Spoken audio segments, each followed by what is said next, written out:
थक जाएंगी ना, उनका कमरा भी मैं साफ कर दूंगी, तुझसे भाभी को आराम करने दो। अरे नहीं प्रीति, मैं अपना कमरा कर लूंगी, मुझे अलमारी भी सेट करनी है। अलमारी? उत्थे ही तो मेरा टाइम बम रखा है, आज तो विस्फोट होके रहेगा। प्रीति सीमा को रोकने की कोशिश करती है, लेकिन सुलोचना उसे किचन में भेज देती है। प्रीति बर्तन मांज रही है, लेकिन उसका ध्यान सीमा के कमरे में है।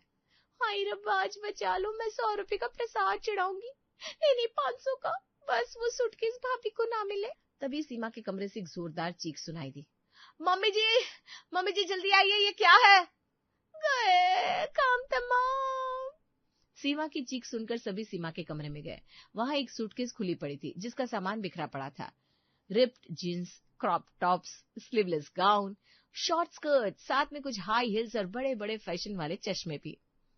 मम्मी जी ये देखिए, ये सूटकेस मेरी अलमारी के पीछे छुपा था, और इसमें ये सब, ये मेरे कपड़े नहीं है मम्मी जी, आपको तो पता है मैं ये सब नहीं पहनती, ये कहाँ से आए, कौन रखे गया मेरे कमरे में?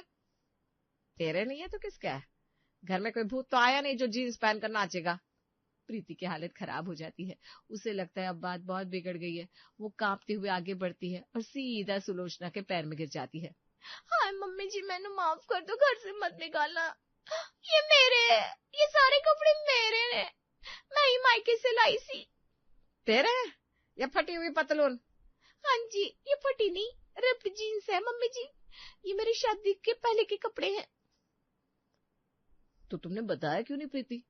डर गई मैं जी, अब आप लोग मेरी इज्जत नहीं करोगे, इसलिए मैंने सोचा इन्हें छुपा दूं, पहले छत पे, फिर किचन में, फिर भाभी के कमरे में। भाभी मैंने माफ कर दो, मैंने आपके कमरे को चोर बाजार बना दिया। कमरे में एक पल के लिए गहरा सन्नाटा छा गया। प्रीति ने अपनी आंखें बंद कर ली, किसी थप्पड़ या डांट के इंतजार में।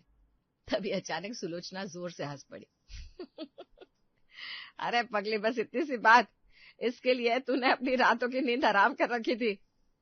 अरे प्रीति, तुम भी ना, हम कोई 18वीं सदी के लोग थोड़ी ना है।